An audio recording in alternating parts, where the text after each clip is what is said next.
So everybody is looking for their soulmate. But the question is, what on earth is a soulmate? What does it actually mean? We use this word all the time. Is this my soulmate? I found my soulmate. You're my soulmate. I'm looking for my soulmate. But what do we actually mean when we say the word soulmate? I mean, in a very generic sense, we mean a partner, a deep connection with somebody, someone who we love very deeply is our soulmate. But that could be many people. You could have many people you could love, many people you could have a deep relationship with. I don't think that's what we mean when we say a soulmate. My soulmate is in the singular, like there's a soulmate out there. And it seems what people mean by my soulmate is that one special person who is made for me. My other half, the being that I belong with, my soul partner. That my soulmate is that special one. So, what do people mean, therefore, when they say I'm looking for my soulmate? Or what do they mean when they say, I think I've met my soulmate? What makes you think that? What's the indication? What are the signs? What were you looking for? What signs were you looking for that are found in this one that wasn't in other ones? What is the soulmate? So what do you think? What are the telltale signs that you found your soulmate as opposed to just another nice person? Don't get bored of them. You don't get bored of them? Continually improve yourself. You certainly don't get bored of them. Mm-hmm. Commonality. Yeah. Connect on a spiritual level. Connecting on a spiritual level. Mm-hmm. Someone that understands you. Understands you. Yeah. Someone who you would maybe be a true altruist for. Someone you would almost sacrifice yourself, but certainly sacrificing a large part of yourself for. So they inspire you to be altruistic, to be better, to sacrifice of yourself. Sacrifice parts of yourself. Okay. So, all of these things, couldn't you have that with many people? Aren't there potentially several people in the world that you could find that with?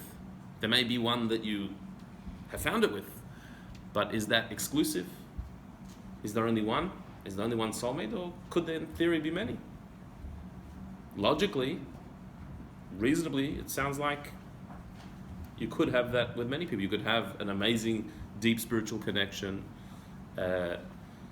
these selfless feelings, all that could happen with several people. Yet we still speak about my soulmate as if there's just one. And somehow this idea of soulmate has enthralled us, has enchanted us, like excites us, the idea that there's that one special one out there that is for me, and that's who I'm searching for. When really that should be quite a discouraging thought, because statistically, if there's only one, so that narrows down my chances.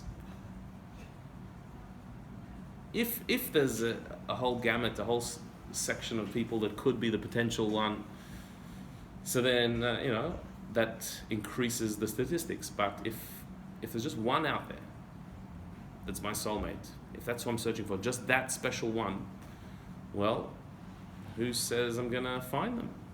How's that gonna happen? And what does it really mean?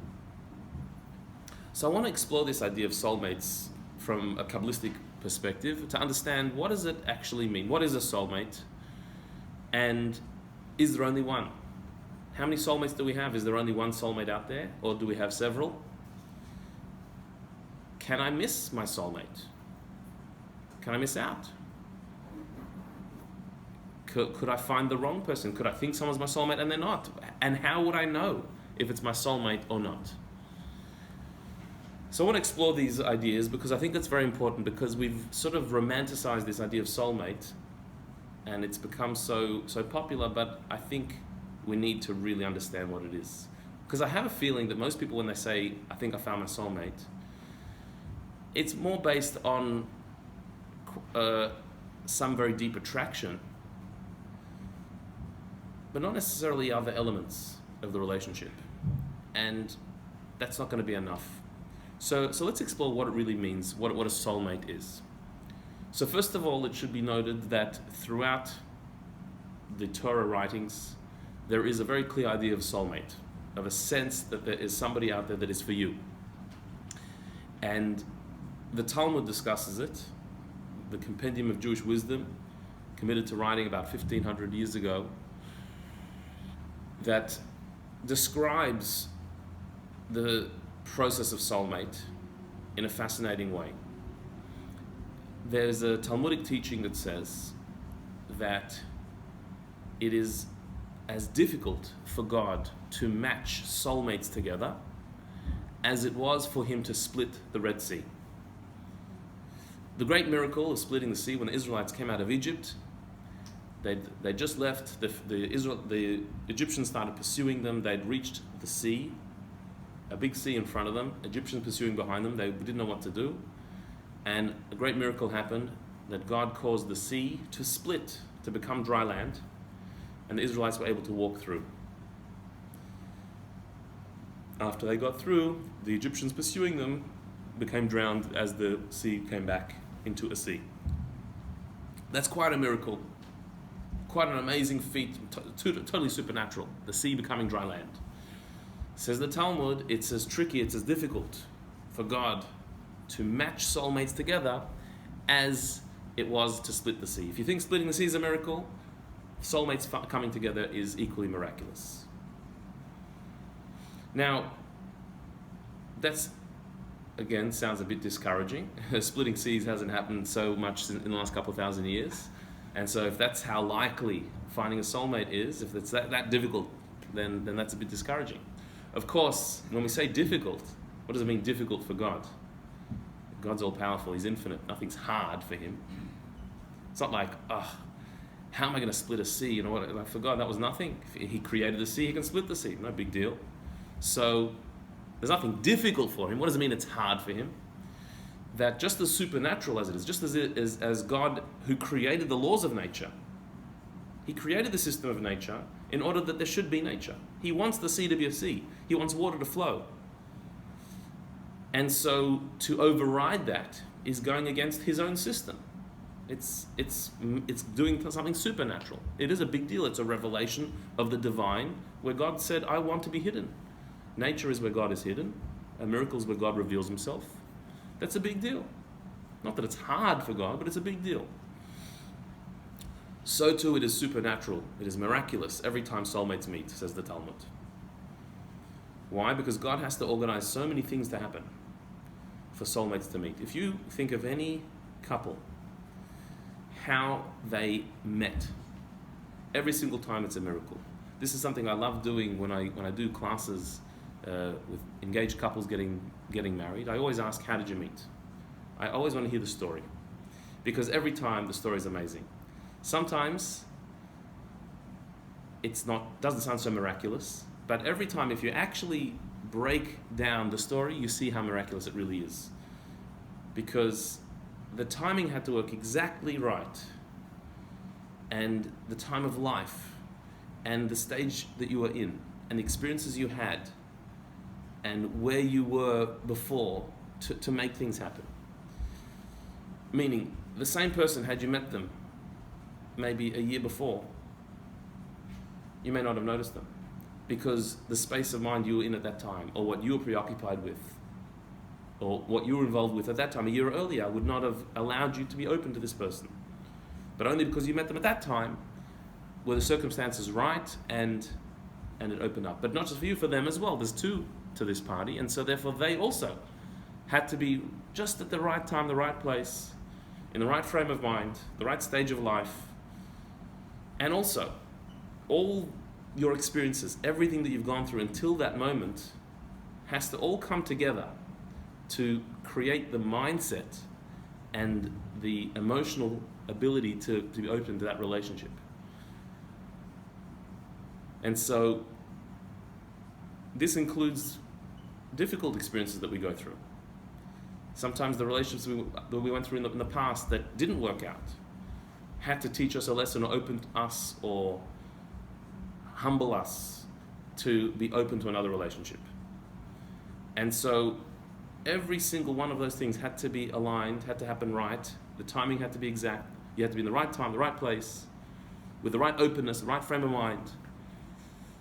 So in retrospect, when you look at those stories, you say that is actually a miracle.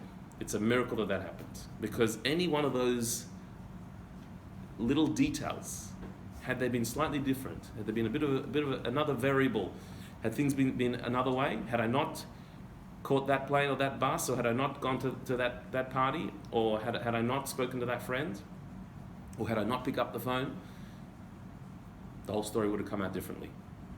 And there are millions, billions of details that went into it.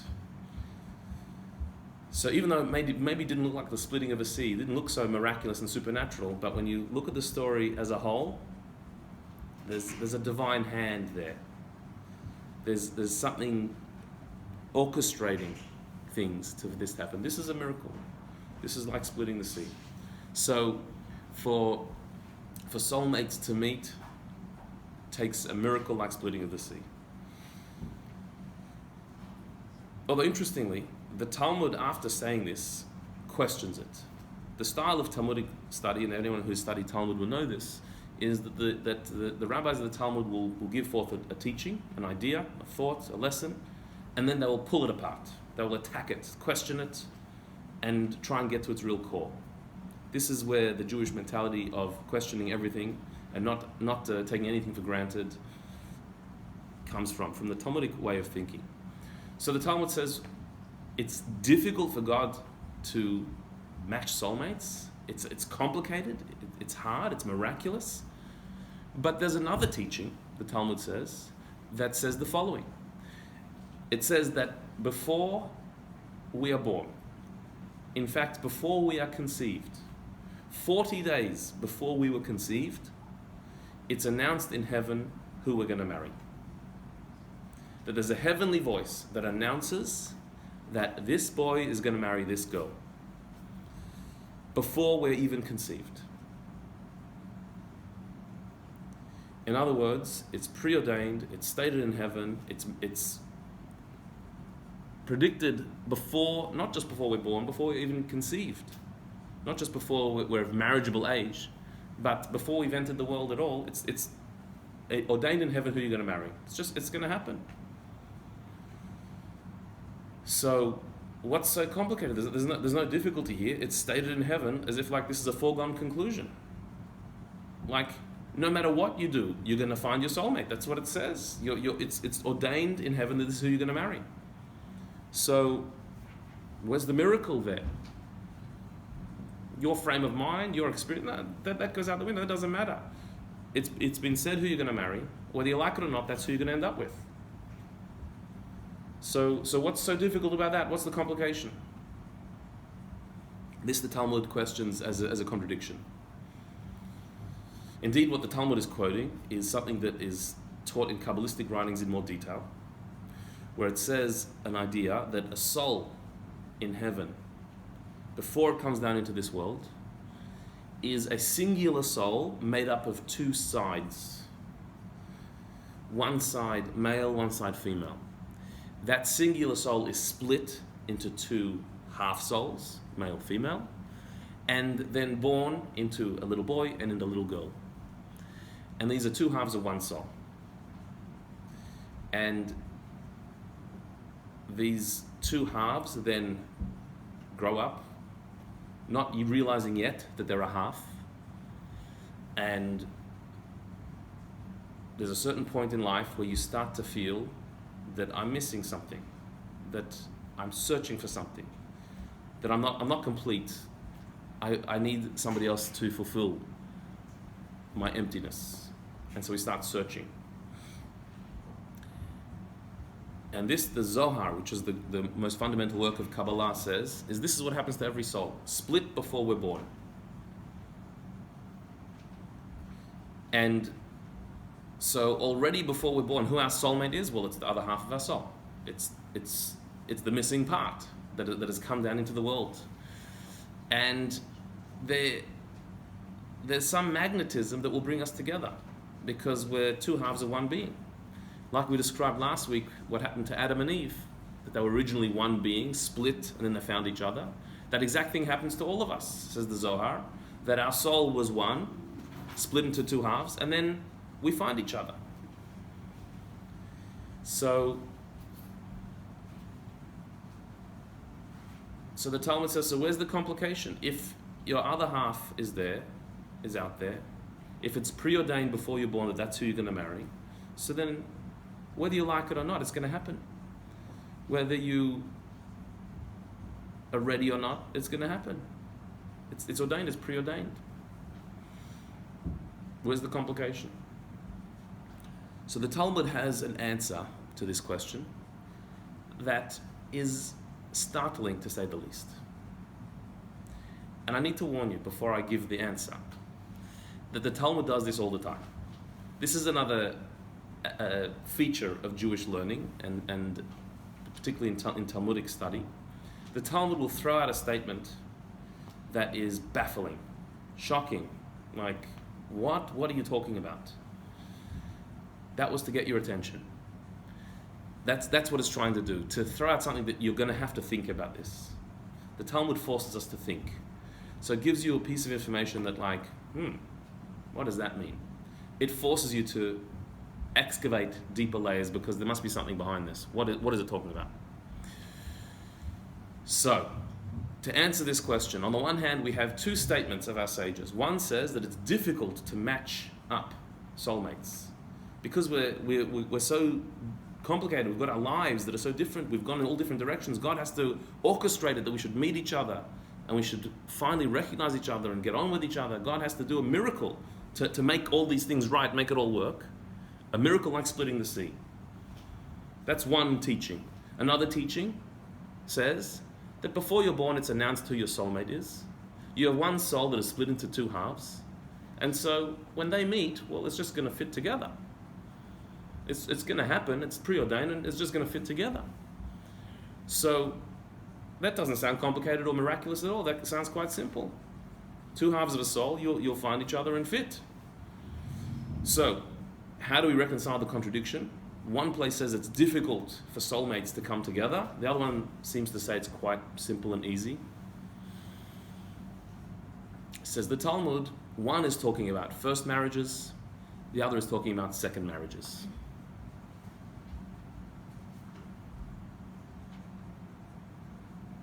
First marriages are preordained, two halves of a soul click together. Second marriages, we need a miraculous intervention. We need divine intervention to fit together. It's complicated. And then the Talmud goes on to another topic. What? First marriages are simple, second marriages aren't? Can you think of any problems with that? Well, second marriage, when you've been a second marriage, if the first one wasn't difficult. Correct. In many cases, the only reason there's a second marriage is because there was a problem with the first. In many cases, that's the way. So to assume that first marriages are simple, straightforward, soulmate, two halves of a soul. Second marriages are complicated, are hard. Well, how did you get to the second marriage? Of course, sometimes it's not through complication, but every time. I mean, to say such a blanket statement seems quite strange. Any other problems with it? Why do you need a second marriage if your first one is your soul half? Right. The Talmud's almost assuming like second marriage is as if like it's a given. You know, you got your first marriage, you got your second marriage. So this is your first one, this is your second one.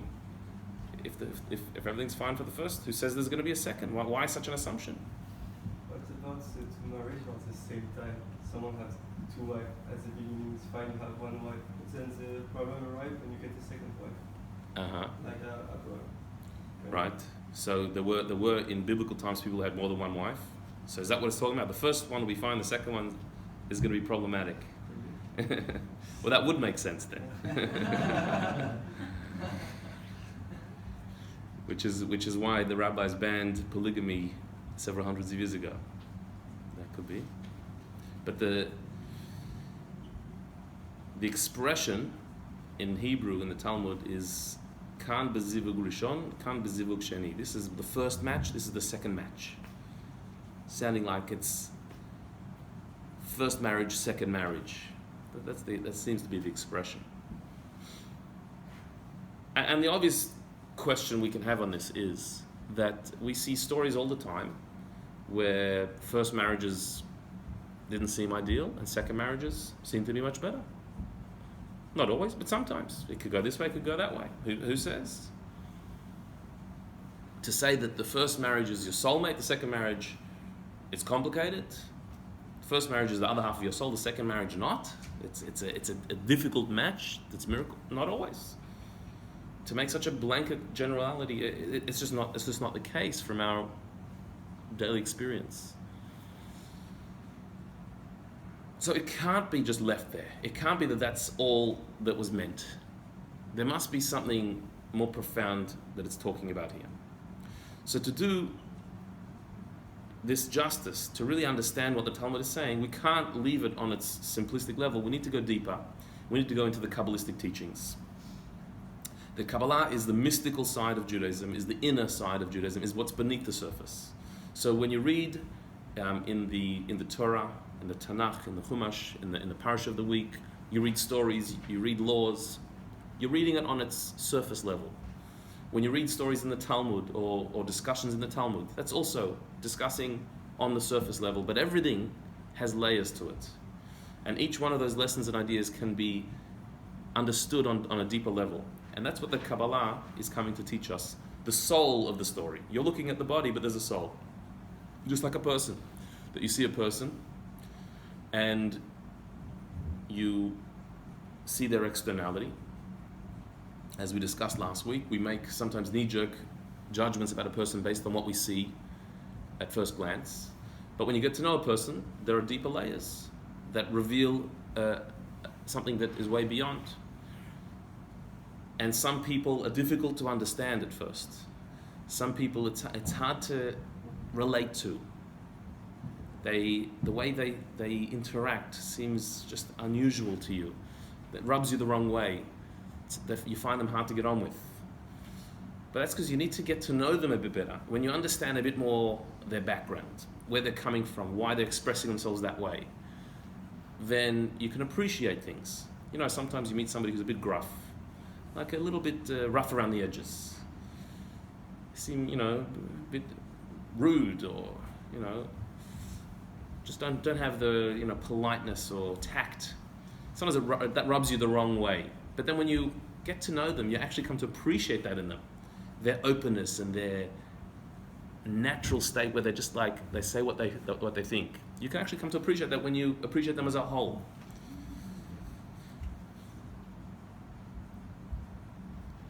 Same with the Torah. The Torah is like a person, where at first you hear something like, what? You can read passages in the Torah that seem violent or seem immoral almost, or giving commandments that seem so archaic or removed from our reality. Yes, that's how they look.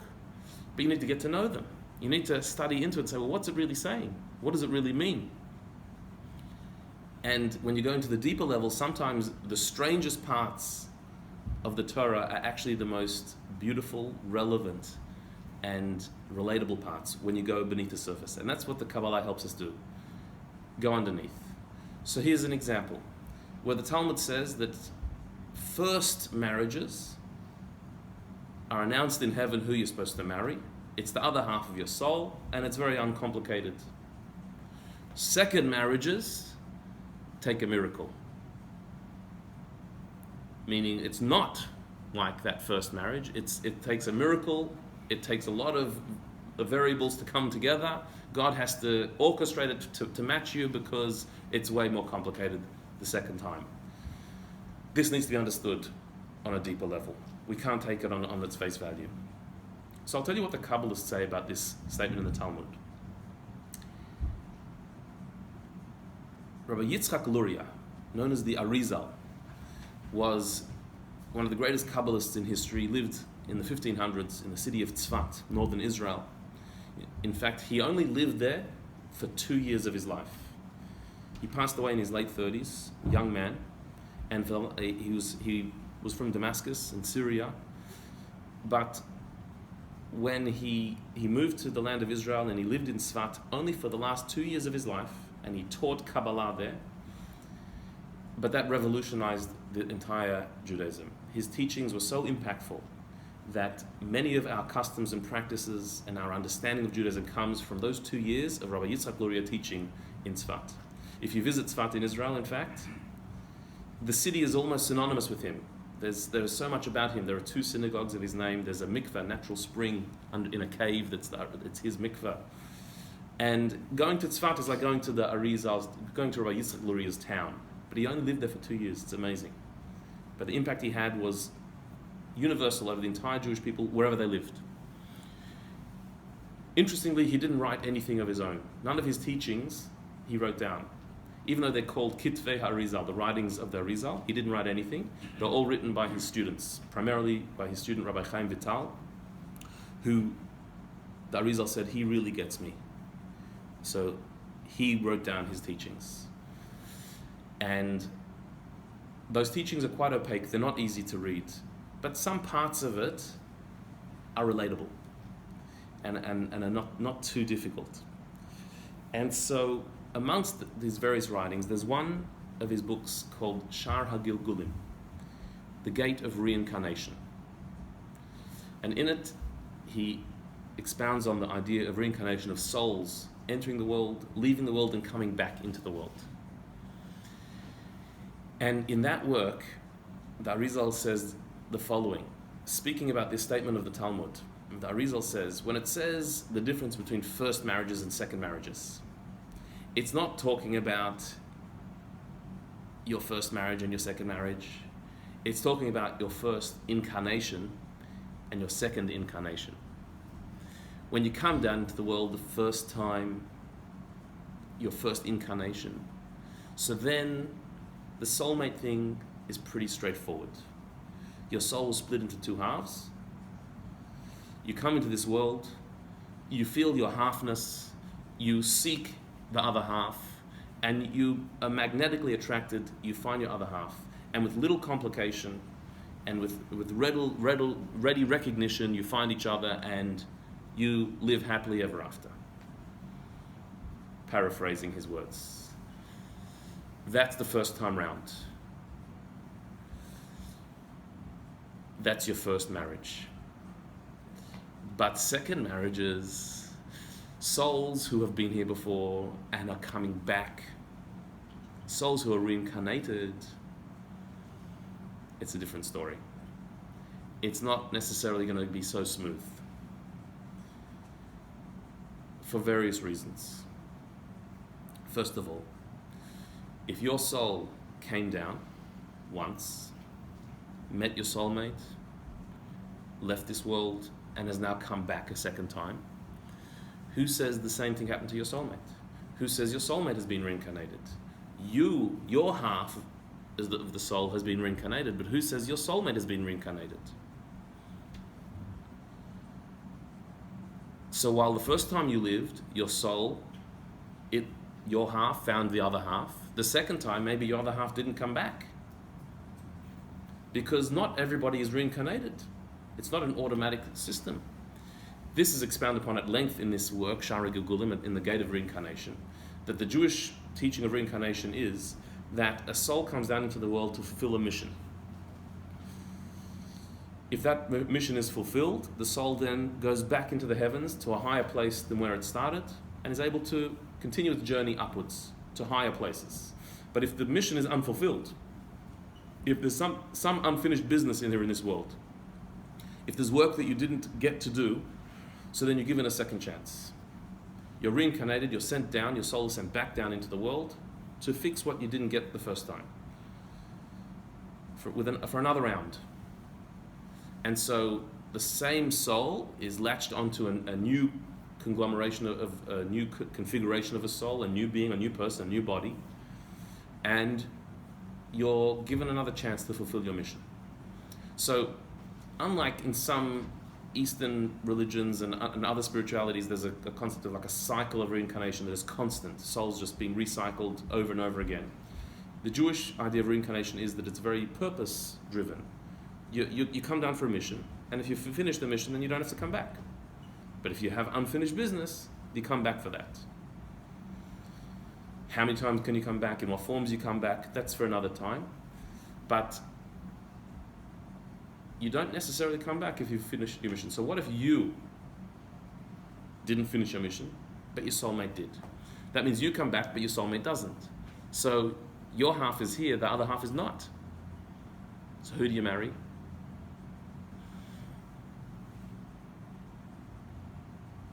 So the result says it's a bit complicated.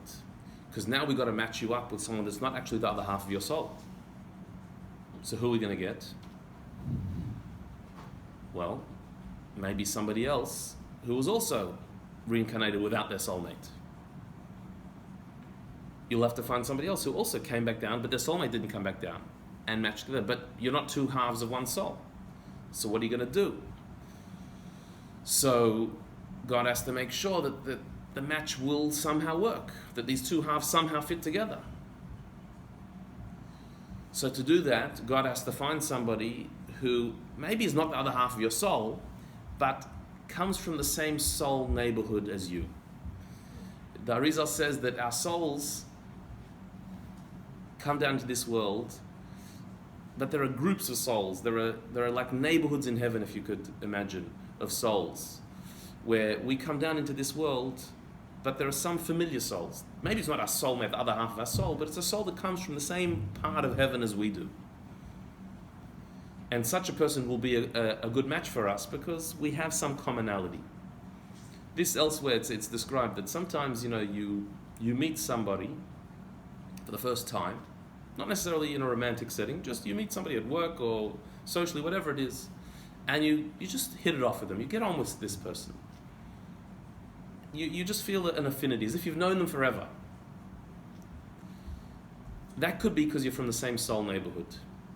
You're soul friends, not soulmates, but soul friends. That you come from the same place in the spiritual realms, and so you've got some commonality, you've got an affinity. So such a person would be a good soulmate as well. If you could find somebody who came down without their soulmate, but is from the same soul neighborhood, that could work. But it's not your soulmate, doesn't fit like a glove, it's not two halves that just snap together. And so that's more complicated. But furthermore, the result says, there's another complication here. And that is, the first time your soul comes down into this world, it comes down as an uncomplicated soul, a fresh soul. You're coming into this world without any history, without any baggage, nothing you're carrying from the past. You're just like a new soul coming into the world. So a new soul, to find its soulmate, is pretty straightforward. You're not with big expectations. You're not with preconceived ideas. You're not shaped by any past because you're a new soul. So you find each other quite simply and straightforward. The first time round, soulmates just click. Not so the second time round. Once you've been reincarnated, you've been in this world and you come back again. So you're not such a straightforward soul anymore.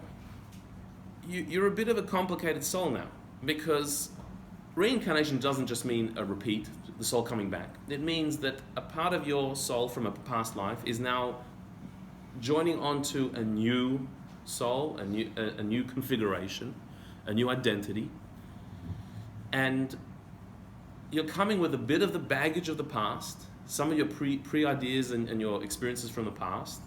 You're not born totally fresh without any past. There's a past there. You're not aware of that past. You don't remember it, but it's imprinted there in the depth of your soul. It's a part of your identity. And so you're not as straightforward as the first time you came down. So when uncomplicated people need to be matched up, it's not complicated. When complicated people need to be matched up, it's doubly complicated because your complications with their complications, your past with their past, your baggage with their baggage, and all that's got to match. We've got much more issues now.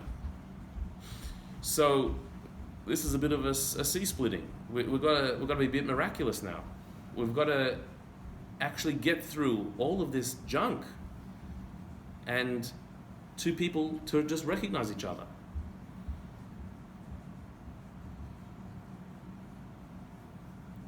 So the Arizal says this is what the Talmud really means. That the first time round doesn't mean first marriage in your lifetime, it means your first lifetime. When you get married in your first lifetime, it's very simple. It's announced in heaven who you're going to marry, and you recognize each other pretty instantaneously, and it's all smooth. Second time round, your second incarnation, the second time your soul comes into this world, it's not necessarily going to be so simple. Because it might not be the other half of your soul, and you've got a lot of baggage, and you've got to match. So God has to organize it. He has to allow you a moment of clarity where you see through all of that and you find somebody, and the match is going to take much more work. This is the words of the Arizal. He says it's going to take much more hard work to make it work. We sometimes have a notion that a relationship, if it's right, it's easy. It should just be easy. If this is right for me, so then it should just click and work and go smooth. And if we have complications in our relationship, if it takes effort, it's a sign that's not the right thing. We hear people say, it's too hard work, this one. It must not be right because it's just too much hard work. I have to work too hard on it. Now, of course, if you're not enjoying working on a relationship, that's not a good sign. You should enjoy it. Enjoy the effort of working on a relationship. That's what a connection is. But the Arizal says, if you're a new soul, you can expect a nice, smooth relationship. If you've been here before, if you're a reincarnated soul, then you should not expect it to be easy. There's going to need to be work to be done, because the first time you come, your soul is like two halves that just fit together. So there's no effort, it's just come together and it fits. But the second time you come down, it's not that. The jigsaw puzzle doesn't quite fit. The pieces aren't quite aligned. There's some rough edges here and there. There's baggage and there's experiences and there's all different stuff that makes us not quite fit, and it's going to take effort on both sides. You're actually going to have to smoothen some of your character. You're going to have to loosen some of your connections, not to be so stuck in the way you are. Because if you want to fit, you're going to have to be a bit flexible. So therefore, says the Arizal, expect it to be a bit of hard work.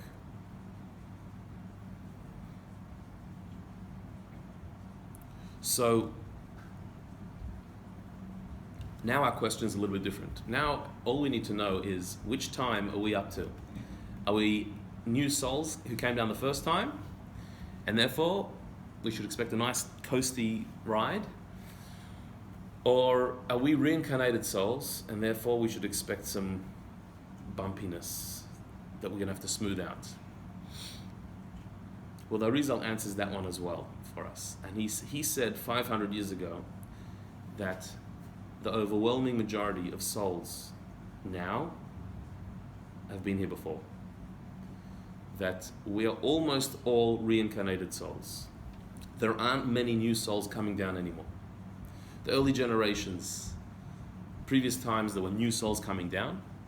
They did their thing, but they didn't finish their thing, and so they came back. And we by now are souls that have been here probably quite a few times already. This is what he said 500 years ago. There aren't many new souls coming down. So therefore, you can assume that you've been here before, that you're a reincarnated soul. Which is a bit of a relief, because that at least explains why we're so complicated. that explains why we've got so much work we need to do. But so says the Arizal, we are souls that have been here before.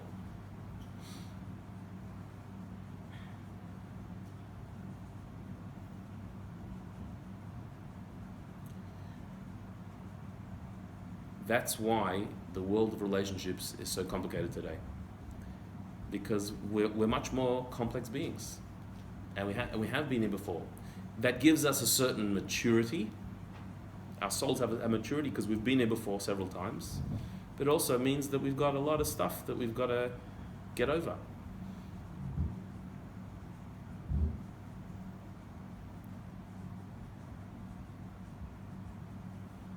So it would seem that what that leaves us with is our expectation should be that what type of soulmate do we have? Not the other half of our soul. That was the first time it came down. Not necessarily was that other half reincarnated. We should expect a soulmate that is a pretty good fit. Not an exact fit, but a pretty general good fit. And the rest we've got to do. The rest of the fitting we've got to work on. We've got to make it work.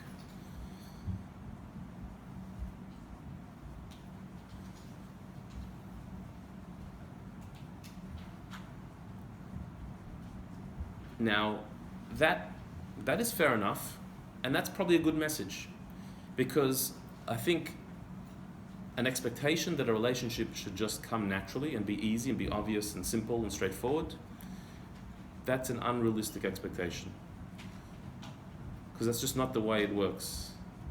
That a good relationship requires work. Two good people who want the best for each other and who are good-hearted and who are truly in love and who really want to create a union and a oneness, will still have bumpiness. We'll still have times when we rub against each other. We'll still have moments of tension. I remember once saying this to a couple, engaged couple, and I was preparing them for their wedding, and in the discussion saying how a real relationship is one where not that you always agree, not that you always get on, that you are able to disagree respectfully. You're able to understand each other's differences and work on them. That you don't just click together easily. There's a bit of clash sometimes. There's a bit of tension sometimes where you don't quite fit. And there are moments in a relationship where you have that and it's scary. Where things seem to be going really well, all good, all happy, and then suddenly there's this clash where I said something and whoops, I didn't mean it. I didn't know that would affect you this way. And there's this explosion of emotion and upset and tension, and for a moment you think it's all over, like this is terrible. But I was telling this couple, this is actually wonderful. This is fantastic. Because that is an opportunity to really get to know each other. I can only know who you are if I know what upsets you. I can only learn to make you happy if I know what doesn't make you happy. And so a moment of tension is a fantastic opportunity to learn something about you and to smooth something about me. I want to smooth off those rough edges so we can fit together better. But the only way to know what I need to smooth it out is by bumping. We have to bump a little bit. And so I was telling this young couple that these opportunities are fantastic. Those moments of tension, those arguments that you have, the fights that come up are good if you're able to do it respectfully and see it as an opportunity to get closer. So I saw them look at each other when I said this, and I saw he didn't quite buy what I was saying. Because he said, we get on. Like, am I supposed to feel bad about this? Like, we don't argue. We don't have these moments of tension. We're really happy together. We get on great. So I said, look, that's fantastic, but in my experience, two real people in a real relationship are going to have some tension. Like, you can have somebody who's, let's say a roommate or a co-worker who you don't have arguments and fights with, because you're occupying similar space, you're next to each other, but you're not actually touching. But if you're in an intimate space with somebody, two human beings are going to have some, there's going to have to be some roughness there.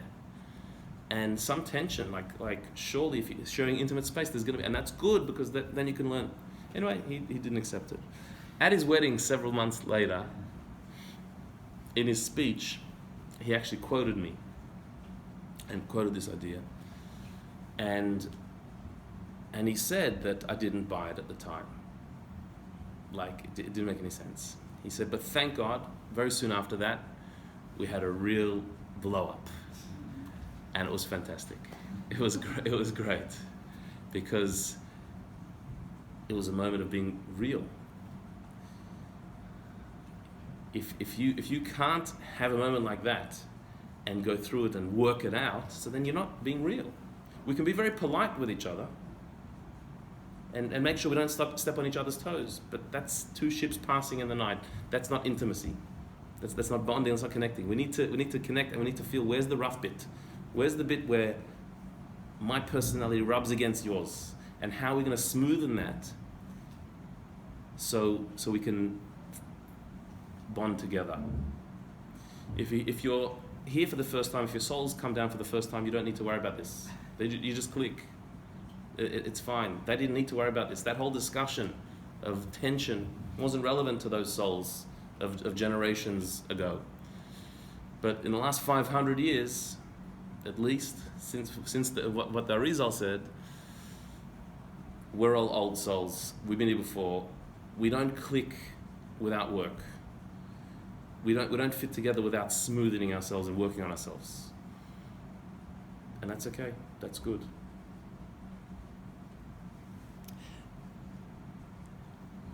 But does that mean that, okay, we have to work today and we have to experience those moments and work on bonding, but does that mean that our connections are not those soul connections? It's not the other half of our soul. We're not actually marrying a soulmate. We're marrying a soul partner from a similar neighborhood, but it's not the other half of our soul. Does it mean that whole beautiful, romantic and mystical idea of your soul coming into the world, half here, half there, and uniting, does that mean that we don't have that anymore? We miss out on that whole thing? We've just got decent matches, but not what it used to be?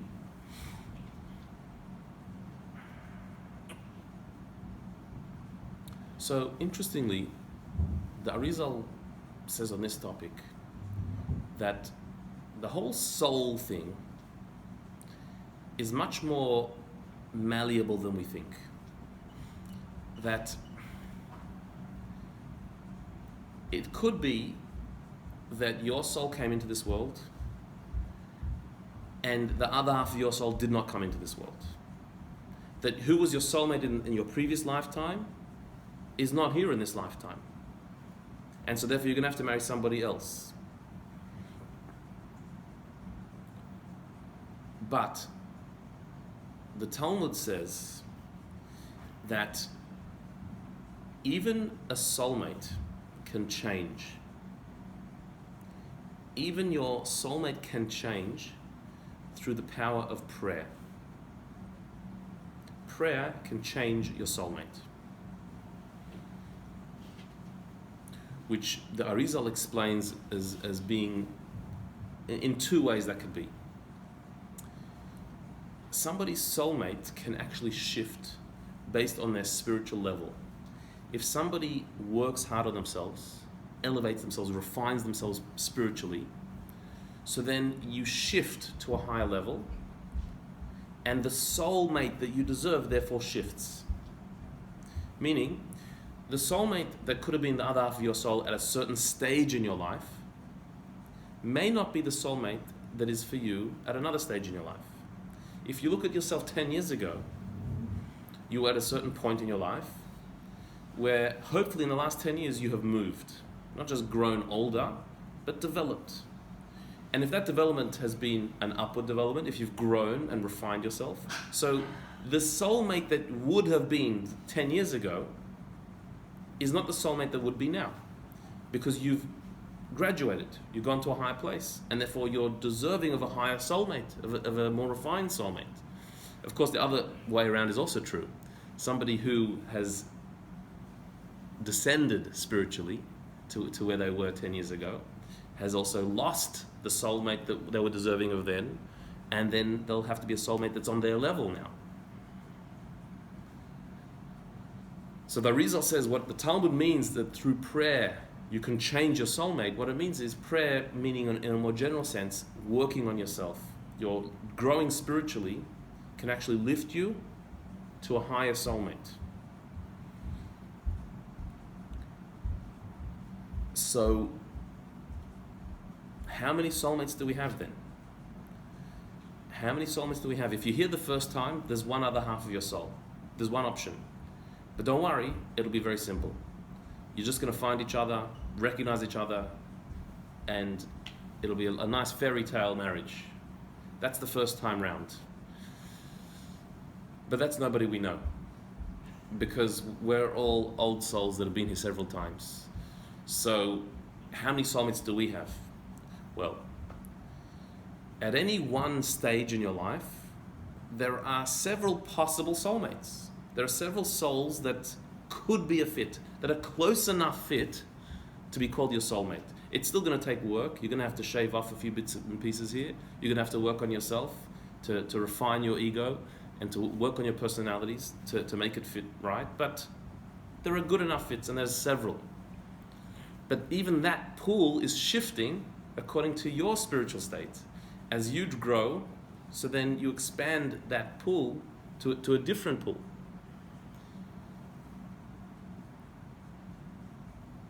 Which means that it could be, maybe 10 years ago, I missed out on my soulmate. There was a soulmate there, and I blew it. I was thinking the wrong thing, doing the wrong thing. I didn't recognize it, and I missed out. And that person's gone on, found somebody else, and here I am 10 years later, I missed it. That's fine. You missed it then. That was maybe your soulmate then. But that's not now. That's not where you are now. The fact that somebody else ended up with that person is because perhaps they prayed, they elevated themselves, and they matched that person and you didn't. That's okay. And now there's somebody else for you because you've moved somewhere. So there's nothing to regret, because that could not have been now. Retrospectively, that could not have been. Maybe then, but not now. Now the only thing you have to be watching is, I better not do that again. I better not be closing my eyes to opportunities for silly reasons. My soulmate may be right in front of me and I'm not looking. Because I have in my mind, maybe it's my baggage from my previous reincarnation, but I have in my mind that it's got to be this, or it's got to be that. And I'm not fully open to the opportunities that are in front of me.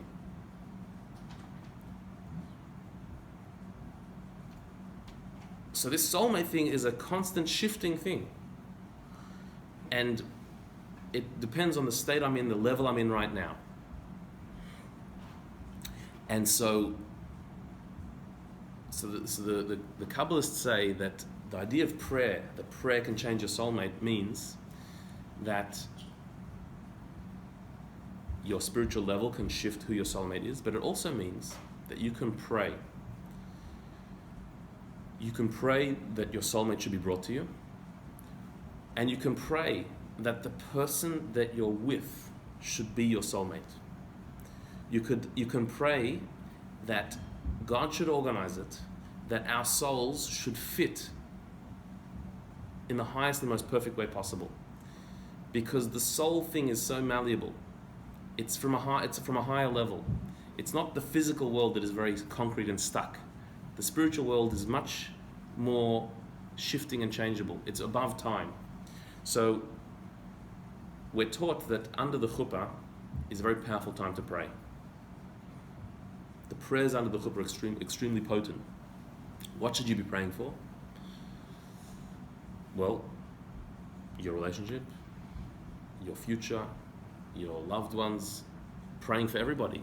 But one thing you should be praying is that this should be my highest soulmate. This should be the highest level of soulmate. And even if I'm a reincarnated soul, God can arrange, because it's above time, He can arrange that this should fit perfectly. This should be the other half of my soul.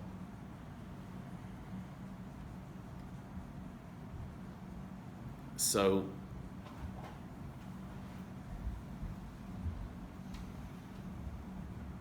where are we left? Where are we left with this?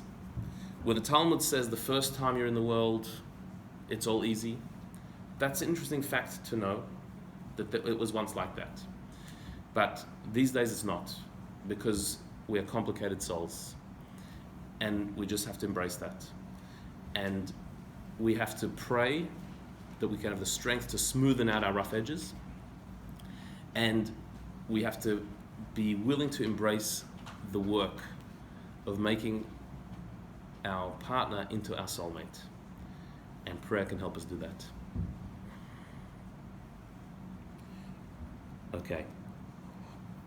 We're going to conclude there. I'm going to open up to questions if anyone has questions. And then next week, we're going to discuss how we're looking, the search for the soulmate, if we're looking in the right places, and how the search should be focused. Any questions? Yeah. Is there ever an instance where a soul is brought down and has been brought down to lift up another soul? So can you only match with the soul that's level, or can a soul actually lift up another soul? That's a fantastic question. Can a soulmate lift up the other soulmate? So yeah, I think it certainly can. You could be inspired by another person to lift your game, to rise to a higher place, and that's one of the things it says about prayer, like that you could see somebody and sense that, you know, I would love that to be my soulmate, but I don't feel worthy. I'm not worthy. But I pray to be worthy of that. I pray to be worthy of that person. And that can work. And you can be lifted. For sure.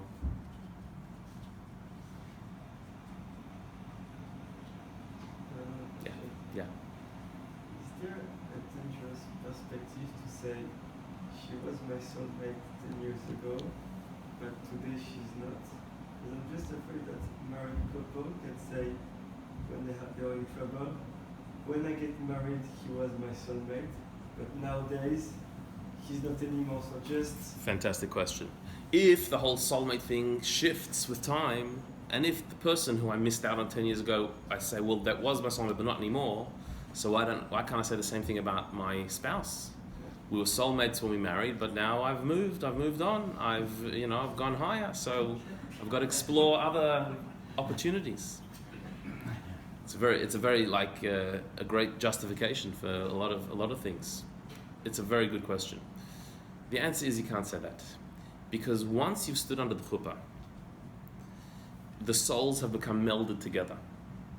The whole chuppah experience is a fusion of souls, and so from that moment on, your souls move together.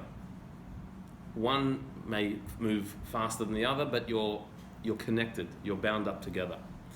And once the souls are one, so then there's no shifting anymore.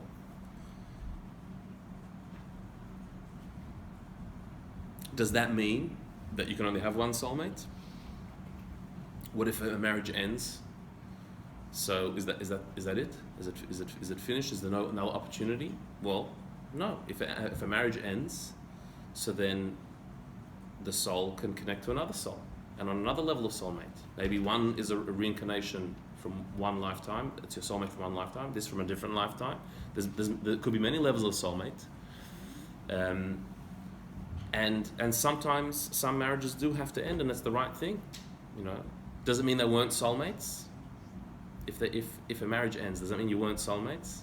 Even that, not necessarily. Maybe they were soulmates, but their destiny, for whatever reason, was to be together for that time, to bring these particular souls into the world, and then to move on to do other fixings and other connections.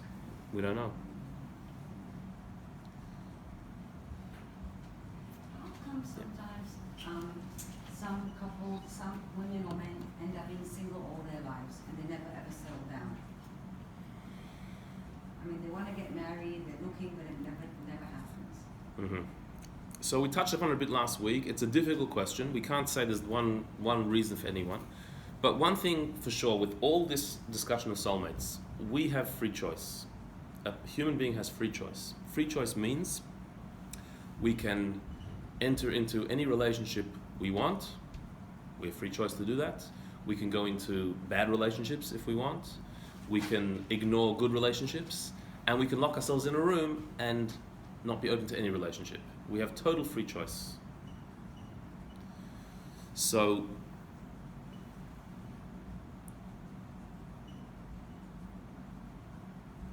that means that there's a certain level of responsibility we have to seek out our soulmate. We can't say, well, if God wants us to meet our soulmate, that's his job. He'll split the sea. He has to make us meet. I'm going to sit around and wait.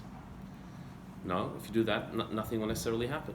Everything in this world works through us making an effort. It's a divine blessing. God makes it happen, but we have to make the vessel, the container, the means for it to happen. The same is with making a living, the same is with looking after our health, and the same is with finding a soulmate. That we have to make an effort and God sends the blessing. So there could be a person who chooses not to seek their soulmate. And that could be for many reasons why they're doing that. So if that's what you choose, we can't force it. On the other hand, sometimes there's a person on the contrary, they seek out their soulmate, but it just doesn't work. Just hasn't worked out. And again, that could be for multiple reasons, but not always can we blame the person and say they're doing something wrong, which is our natural sort of feeling is, like you're being unreasonable, you're too fussy. It could be. There are some people who are too fussy. That is possible. But sometimes what it takes is a shift in perspective. That sometimes a soulmate could be right there, an opportunity could be right there, but we're just not looking in that direction. We're looking in a different direction. And that will not allow it to happen. So I don't think there's one reason that you can say for every case, but often there is a story behind it. Often. Again, not necessarily the person's fault, but often there's a story behind it. So there's an experience, a bad experience in the past that causes some people to avoid relationships. Either a relationship they saw with their parents or a relationship they themselves had, that they've been hurt. And when we've been hurt, we protect ourselves. That is often the case.